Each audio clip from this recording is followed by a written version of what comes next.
Ladies and gentlemen, welcome to the Rogers Kakasungura YouTube channel. A big thank you for the support you're granting this platform. In politics, there is nothing that happens by surprise, or there is no coincidence in politics. Every move, every picture, every treatment you see in politics is meant to send a signal. It is meant to send a message. It is meant to tell Kenyans or other politicians something. I want to start by taking you back to State House Mombasa.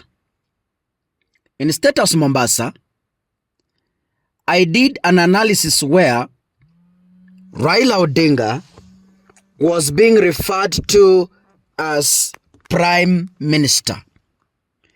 Kindiki referred to Raila Odinga as Prime Minister. William Ruto referred to Raila Odinga as Prime Minister. I told you this can never be an accident.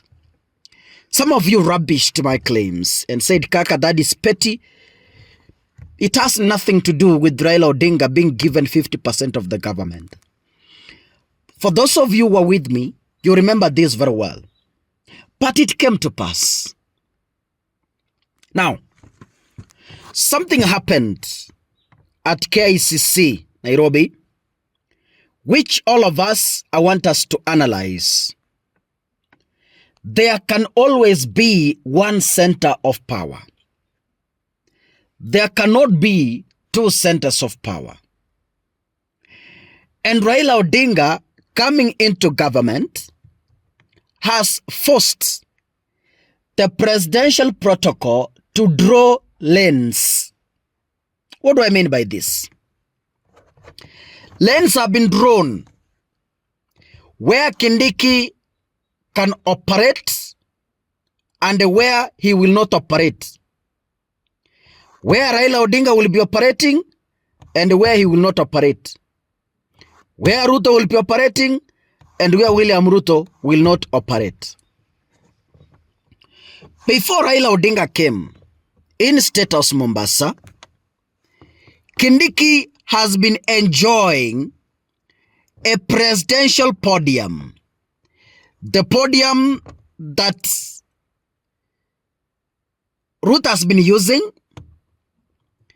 is the same podium that Kindiki has been enjoying. In Mombasa State House, the three used the same presidential podium. Kindiki, Ruto, and Raila. Three of them. Now, protocol has changed.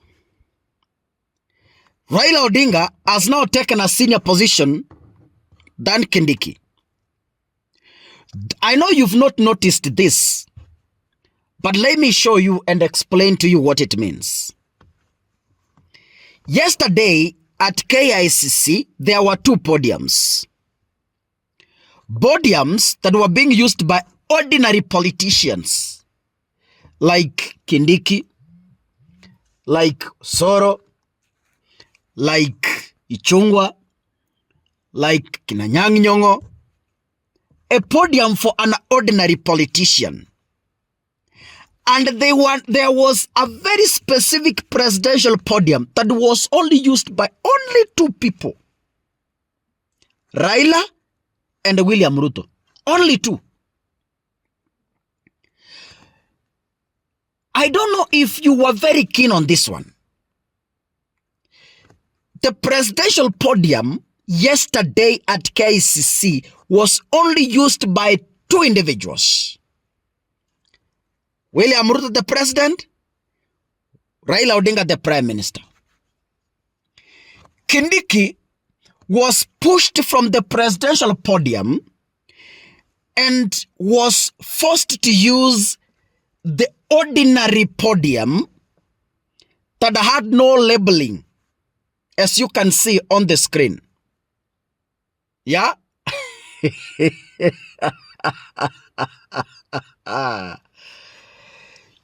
You know, There are small things in politics you ignore, but they have a message to send. Yeah? There are small happenings in politics you can ignore, but they are communicating something. Now, from the KICC, what exactly are these photos communicating?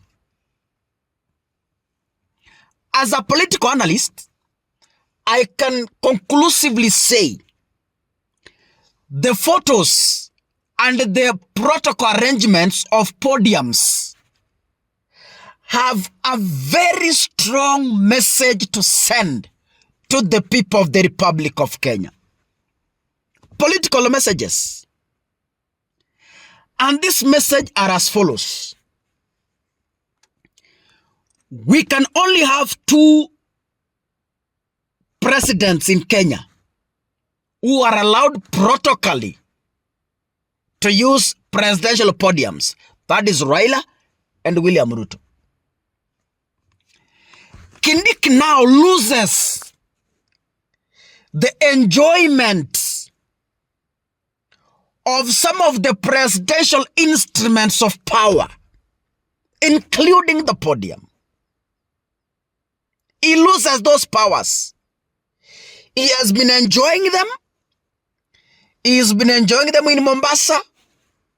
But now, those privileges have been trimmed and surrendered to Raila Odinga. Yeah? Now, Kindiki steps back. By the way, for those of you who are very keen, Kindiki was even struggling to access the red carpet yesterday at KICC. He was struggling, was being pushed out.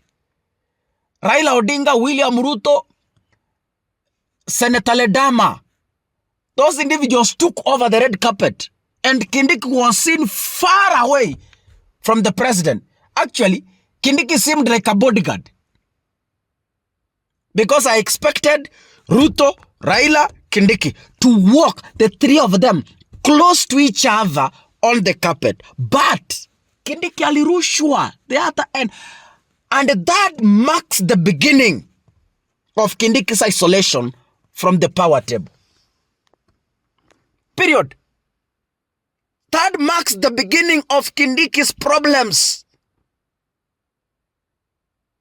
That marks the beginning of Kindiki's humiliation.